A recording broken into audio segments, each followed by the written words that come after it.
Divide the people. Split them into quarreling factions, fighting among themselves rather than their common enemy.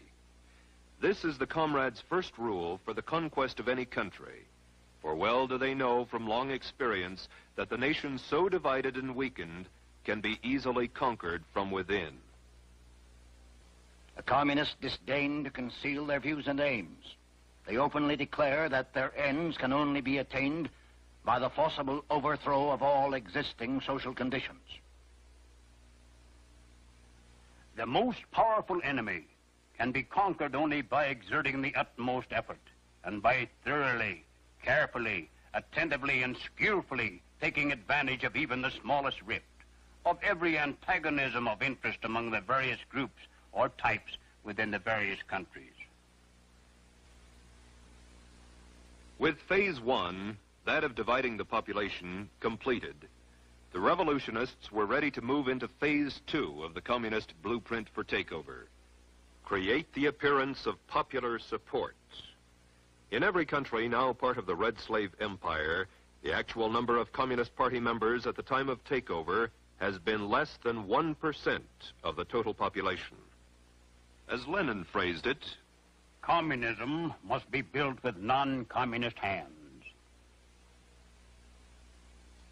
By cleverly beguiling thousands of well-intentioned people into unwittingly supporting the revolutionary program, the dedicated 1% can trick the 99% into surrendering their birthright. This they do by hiding the true communist objectives behind appealing slogans and pretended humanitarian goals. As Stalin explained, the revolutionary accepts reform in order to use it as a cover for his illegal work. After the communists have found some issue or point of difference upon which they can divide the people, get them fighting among themselves rather than their common enemy, the next step is to create the appearance of popular support for the communists' war of national liberation. They have been devastatingly successful thus far. Yet in one country after another, there have been alert, informed individuals who saw the signs, recognized the patterns of conquest, and raised their voices to warn the people. Against just such a contingency, the communists developed the third phase of their blueprint for world domination: neutralize the opposition. We can and must write in a language which sows among the masses hate, revulsion, and scorn toward those who disagree with us. A Communist Party directive issued in 1943 reads, members and front organizations must continually embarrass, discredit, and degrade our critics. When obstructionists become too irritating, label them as fascist or Nazi or anti-Semitic. Constantly associate those who oppose us with those names which already have a bad smell. The association will, after enough repetition, become fact in the public mind. The next step in the communist strategy is the most easily recognized, for it consists of the tactic of getting masses into motion, and thus precipitating mob violence. Master psychologists that they are, the communists know that once the masses are in the streets, it's not too difficult to convert an orderly demonstration into a full-scale riot.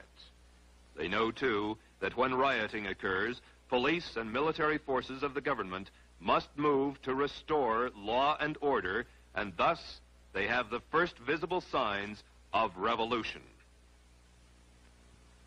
Riots, demonstrations, street battles, detachments of a revolutionary army. Such are the stages in the development of the popular uprising. The official constitution and program of the Communist Party stated in 1921, the Communist Party will educate and organize the working masses for mass strikes and mass demonstrations. It is through struggles that the working masses are prepared for the final conflict for power.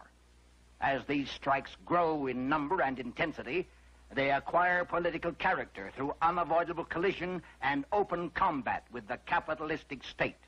Mass action culminates in insurrection and civil war. In 1964, a communist document taken from the Viet Cong stated, get the people out into the streets. Quarrels should be provoked. Youth groups are to be armed with knives and clubs, allegedly to protect themselves in a manufactured tension. In China, as in all countries, the communist appeal was aimed primarily at students, young, idealistic intellectuals, most of whom came from wealthy families who could afford to send them to school. It was from this group that the young communist recruits came who later provided the leadership and backbone for the armed conflict to follow. In Cuba, leftist-oriented students were the vanguard of the organized street demonstrations. Once the masses were in motion, that tenuous line between demonstration and riot, between nonviolence and violence, was easily obliterated. As law enforcement officers sought to restore order, police brutality became the cry of the insurgents. The invariable charges of police brutality were hurled as efforts were made to maintain law and order. When marches and demonstrations turn into riots in any country slated for takeover, the communists are then ready to implement the final stage of their blueprint for conquest. It takes only a handful of armed opportunists, criminals and savages to create the semblance of revolution. Only insurrection can guarantee the victory of the revolution. The purpose of insurrection must be not only the complete destruction or removal of all local authorities and the replacement by new, but also the expulsion of the landlords and the seizure of their lands. And so it has been, with but minor variations in one country after another. Divide the people. Create the appearance of popular support. Neutralize the opposition. Precipitate mob violence. Create the semblance of a revolution.